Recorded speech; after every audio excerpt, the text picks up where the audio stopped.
All right, folks, welcome back to the Be the Bright podcast. We're back with our special guest, Michael Lepp, and this is episode 43. Michael is currently basically he's pretty much a NASCAR legend at this point. And I think Jordan's going to explain some of that. So when we met shortly thereafter was when you got approached by JD and the whole Joe Gibbs crew to kind of come down there and revamp pit stops, because at that time I remember you telling me it was just the guys in the shop that maybe practiced a little bit or thought they were going to go out there and change the tires and put some fuel in it, and they decided they wanted to take a scientific approach to it and revolutionize what pit stops were. And I know I can say from being around it and seeing it, you guys did it. So let's dive into that and kind of talk about what you did and things you're changing and everything going on.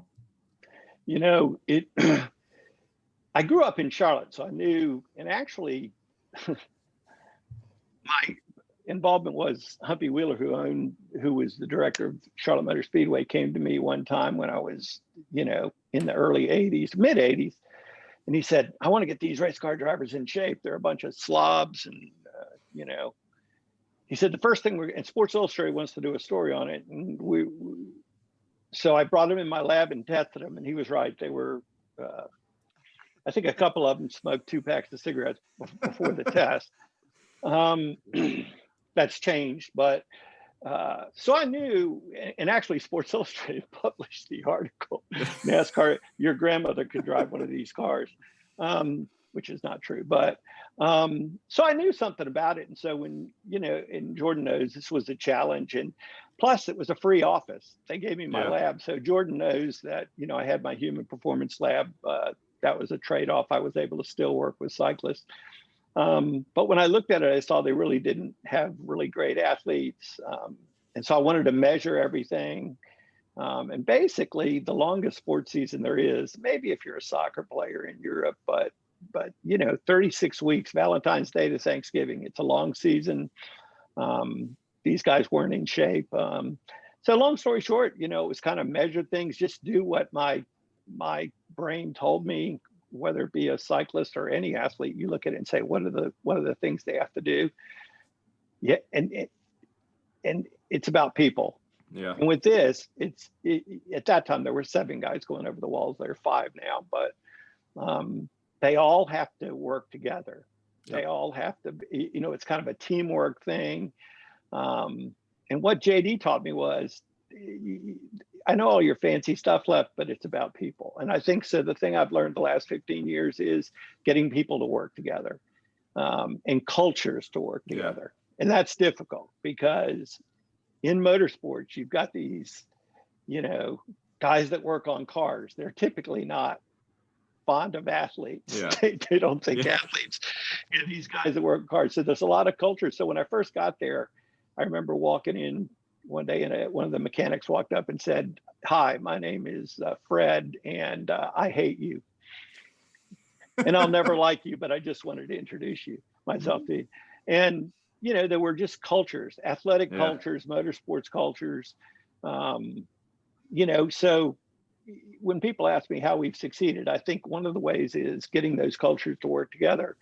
The last thing I'll say about it is, JD came to me and I said, "Look, I don't know anything about really the in-depth." And he said, "My dad didn't know anything about motorsports, and nor did any of us when we were football people, and we managed to succeed. You'll figure it out." So that was some great advice. Well, I know one of the big changes I saw, like when you first started working there, and then when you and I worked together a few years later, again, while I was in college, was you had transitioned from maybe some of those people just being shop people that had kind of helped or done some stuff to you were getting these former college athletes that were incredibly in shape, incredibly fit and skilled in what they did. And you guys just kind of transitioned that skill set into changing tires, carrying tires, because it's a lot of footwork and stuff that, you would always talk about. It's 85-pound tires, 95-pound can of gas. You're changing 4 tires and filling a car full of gas. And at that time, with the 6 guys, we got it down to under 10 seconds.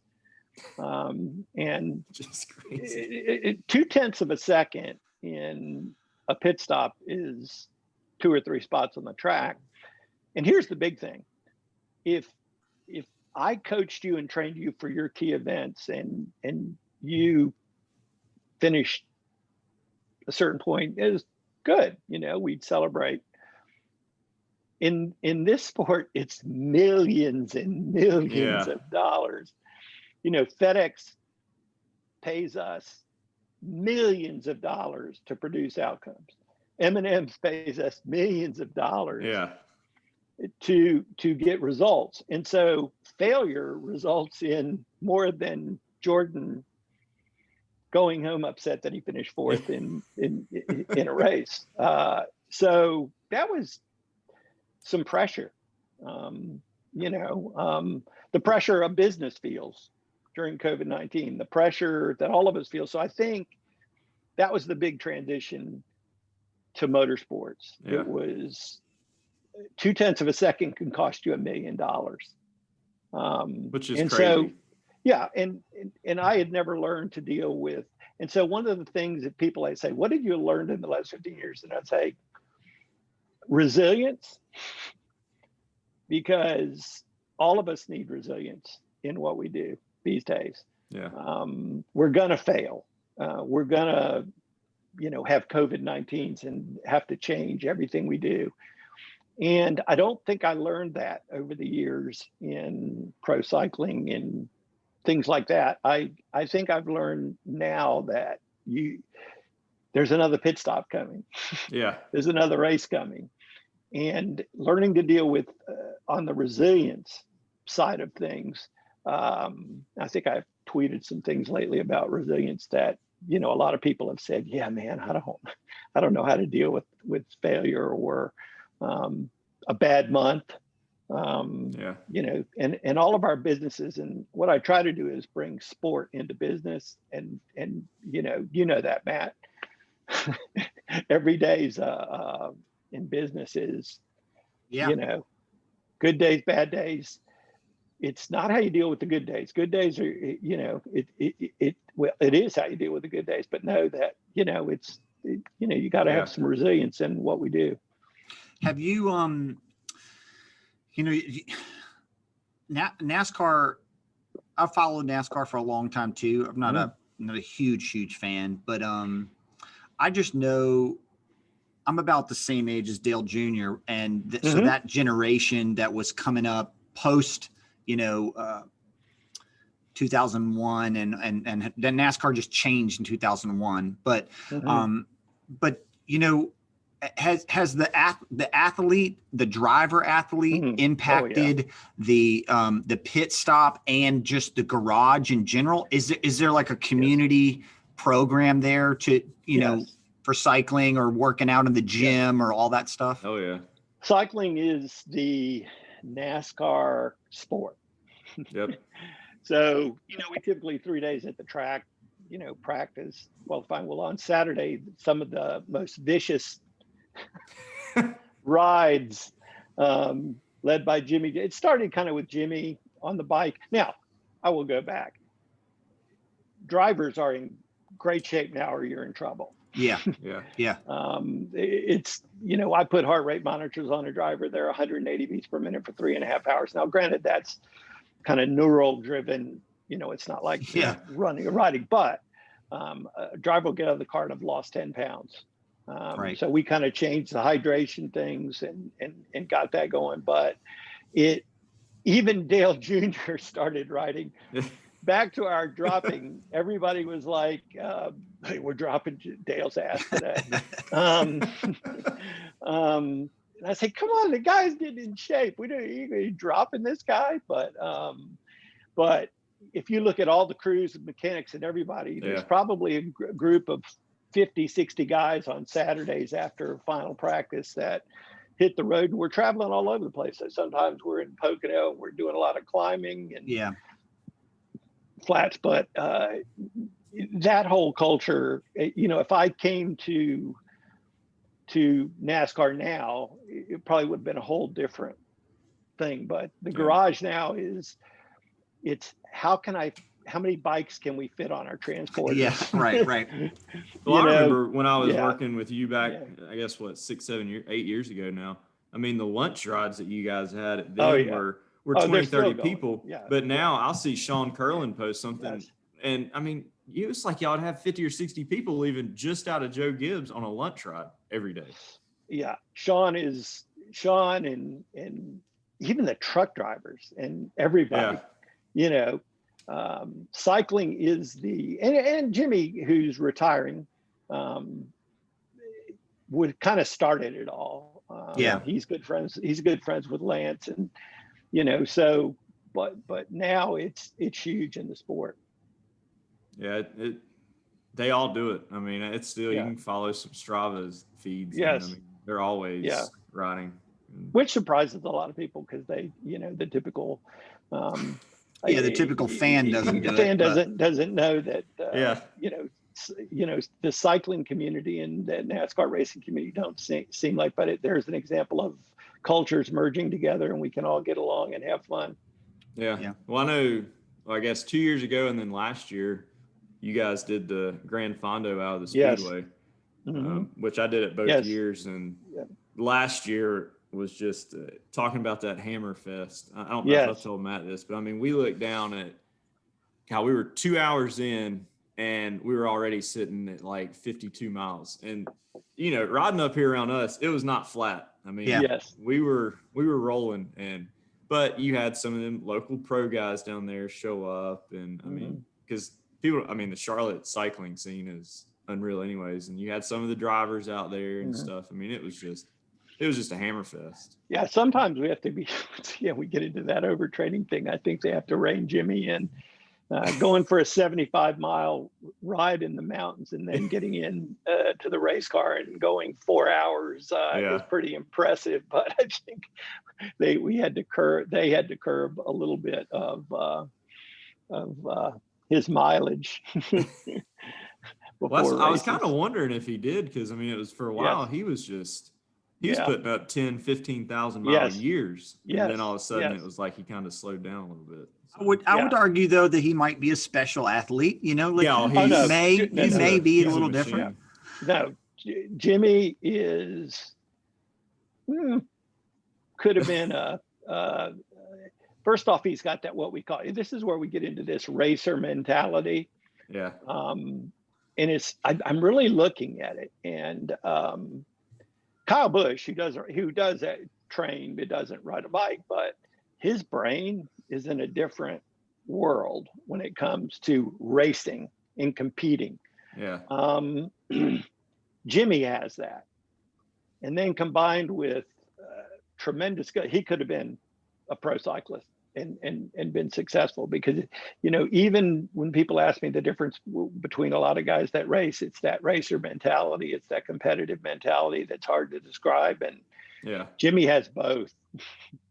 You've been around a lot of different sports, and I'm a big NBA fan as well, and I think it's fascinating that to be the best at what you do, it is rarely just a physical gift, it's rare that you find a sport where somebody just has that into thing. Mike's world right now. That is, but there is such a difference between the way people operate at the highest level and their motivation and their X factor, or their, like you were just talking about, that you calling it racer mentality, but like in sports, it might be killer instinct or like court vision or whatever. And I think it's fascinating. And even just not to even bring up what you already mentioned, Lance, like cycling too.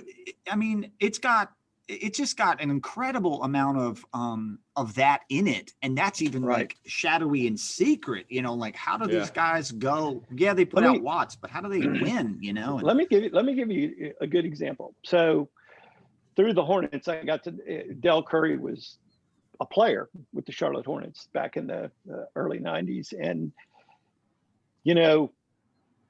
I would go over to his house. We became pretty good friends, and I went over to his house, and we were working on a business. We were looking at building a training facility, and I would look in the backyard, and there would be this little kid. He was probably 10 years old, and there was a basketball court, and he, at the end of a 2-hour meeting, this kid would go to one spot and shoot go to another spot, shoot, go to another. And it went on for 2 hours. This kid was, I don't know, maybe he was 12, Steph Curry.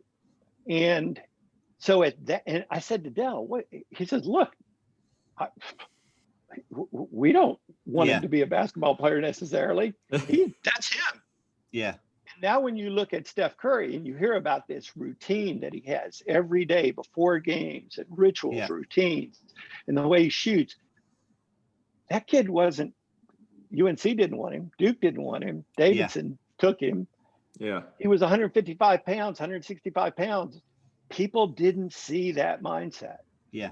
They just looked at the physical measurements. Oh, he's too small. He's not going to make it. I use Stephen as an example to all athletes. He has no business being the best shooting guard maybe in the history of the NBA. But that's how he was as a kid. Yeah. And he probably put up 50 million shots over the course of his. Correct. Yeah. And it was on his own. It's what I call, and I think George heard, intrinsic motivation. Yep. It's that intrinsic motivation that some athletes have that, are they born with it? Does it happen because they read a story or they heard something? I don't know. But that intrinsic motivation is critical for athletic success. That's kind of one of the things that even Ian talked about when we had Ian Boswell on last week, I think. That's kind of one of the things, remember, because you were asking if you're born with that world tour motor, if you can develop it. And he said, you got to have something, but you got to figure out how to make it work and get yourself there too. Well, and it's not just sports, Sure. In anything that you do that requires you to separate yourself from others, you have to have I call it crazy, you have to develop a little bit of crazy about whatever the thing is that you're focused on. And that extra gear that you find is the thing that's going to separate you from whomever. And that can be training, that could be performance, that could be just like in what I do, it could be like brighter color, you think you have bright colors. Oh, look at this. I got really bright color, like whatever it is, but it's got to be this thing that, that fuels your day. And I just think sports, obviously they captivate our country, our fans and whatever, but, it's interesting that you've seen multiple genres of it. Right. And I think that's a unique coaching perspective rather than just like, I'm really good at this one thing and I've honed it in, there's like the athlete's mind. I tell hard a to story. unlock. Well, I tell people this story from Joe. One day, I think we were on TV or something, and I said, now the combine is coming up. This is the combine. He said, that's stupid combine. I don't believe in the combine. And I'm like, well, isn't that how he said, here's my deal with the combine. Put it aside, go find their college coach, take them to lunch, then go find their high school coach, take them to lunch, then go find their Pop Warner coach. Yeah. Then I'll tell you if I'm going to draft them. I don't need those numbers. Now, obviously, that's probably a little bit of an exaggeration, but I think the success rate in drafting quarterbacks in the NFL is about 30%. Yeah. Might as well start a restaurant. That data is working out real good, isn't it? So, and I'm a data guy, and Jordan knows that, but I think that's how I've evolved over the years. Cool. Yeah, I think it's wild to see what NASCAR has gone through too, and because you guys are from the heart of it. Oh yeah. But and I'm from Central Virginia. I didn't grow up with it, but in my 20s, ended up at Richmond and like experiencing it for the first time. And there's so many people that never seen a race or been to a race. And the experience is really cool, but the driver gets all the credit, but it's fascinating how much goes into like you're talking about, the 0.2 seconds on a pit stop, or just, does the car even drive? The poor driver's in there and it's a piece of junk that day and he can do nothing about it. It's been fascinating to watch it evolve and get better, because you're right. It used to be just hot rods and guys that are smoking, drinking, and eating steaks. And now it's like, losing 10 pounds. I tell people, when I got to Joe Gibbs Racing 15 years ago, we probably had 10 engineers. I think we have 60, 70 mechanical engineers now, which was another culture change. Yeah. Because this guy that I always tell people, the way you made cars faster, 20 years ago, is you took it to a test track, it ran a lap, it wasn't fast enough, so you took a hammer and banged in the side bumper, and then it went out for another lap. And now with laser measurements and everything, we can't do that. But no, it's changed, and it's it's a multi-million-dollar sport where you have to succeed to stay in business. We get paid by sponsors to produce outcomes, and it's multi-level of expertise that go into making that car. Now the driver and the pit crew have to close the deal. And but at Joe Gibbs Racing, we have 600 plus employees. Four drivers. That's unbelievable. That's 4 drivers. That's crazy. And 4 pit crews, and they're carrying. Once again, that's where some of the pressure comes from. Sure. That there's a lot of mouths to feed back in the office, and we got to win to do that. Yeah. Well, Michael, thanks for visiting here with us on talking pit stops on episode 43. We'll be back for a little bit more here in a minute. Yep. Thank you, guys.